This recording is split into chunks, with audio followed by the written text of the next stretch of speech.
Okay, we're on part 3 of the Triumph bobber build. This is my favorite part where I'm going to start mocking up the frame, taking this old hardtail off and putting the new one on, kind of seeing how everything fits, how I fit on it, being 6'4", and just, you know, kind of getting a feel for it. So the first thing I need to do is just take off this old hardtail. I was debating keeping it because it came well, it's not originally on the bike, but it came with the bike when I bought it. But I didn't like how thinly walled the tubing was on it, and I wasn't super pumped about how short the hardtail was.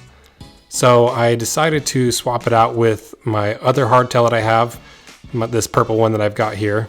And now that I've got the old hardtail off, you can see the size difference between the purple hardtail I've got and the old one that I pulled off the frame.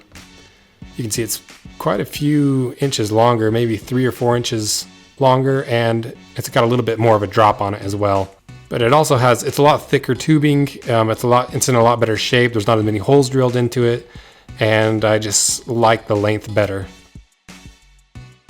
Now I'm going to put that hardtail on the frame so we can start mocking it up and see how it looks and kind of get a feel for the bike.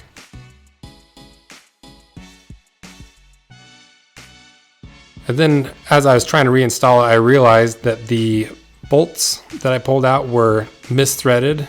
So I'm gonna have to deal with that when it comes to final assembly. I might have to re-tap that or do something with it.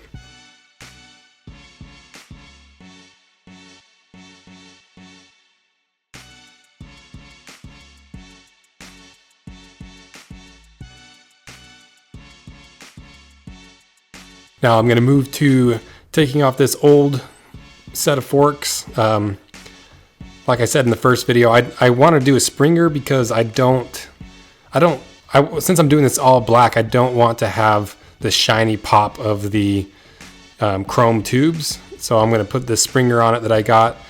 I just saw a video where a guy anodized, I believe that's the term, anodized the forks and turned them into a shiny black, and it looked really, really good. But at this point I've already got the Springer and it's already on it, and so maybe I'll do that in a future build.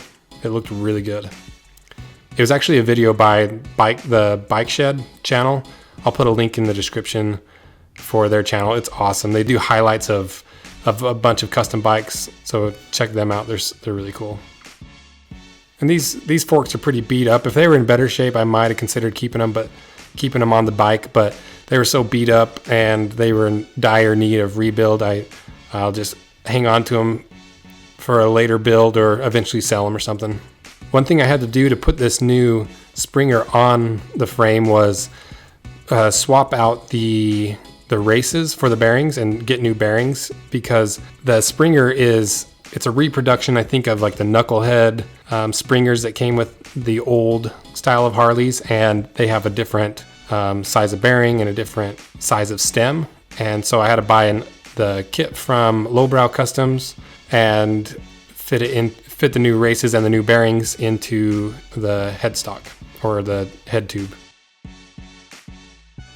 And here's the new Springer. It's a nice gloss black finish. I'll probably end up redoing the finish because I don't want to do this whole bike in gloss black. I want it to be more of a satin black, and I also want to get those springs nice and blacked out, and you know, all the other spacers and nuts and bolts and stuff.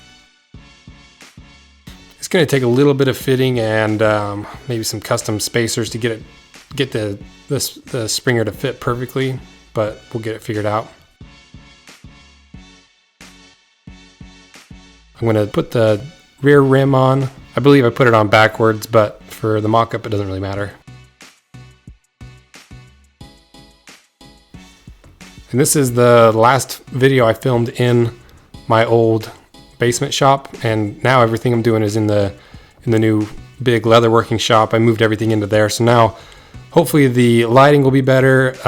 It'll also I'll have a little more area to work on stuff, and I won't have to be quite as gentle with this fake hardwood floor that's in this house. Then I fit on the front wheel onto the Springer. And then I didn't put the spacers on, but I just got it kind of finger tight on there. Now that I got the front and rear wheel on, the Springer and the hardtail, now I'm gonna put a couple different tanks on it and kind of see, you know, how it feels, what it looks like, and let me know what you guys think of these two different tanks I'm throwing on here. The first tank is from a 500cc Triumph. I can't exactly remember what the model is, but it's in really good conditions. There's no big dents in it. Unlike the blue one that came with it, it's really, really clean.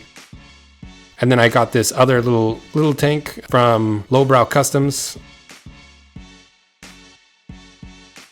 Let me know what you think about the different tanks and the stance of it, and any other feedback you guys have. I'm really happy with the direction it's going. I'm glad I swapped out that hardtail. This longer hardtail fits me a lot better, and it's big enough that I don't look like I'm riding a kid's bike. And then part 4 should be all shot and done out of the new shop, so I'm looking forward to that.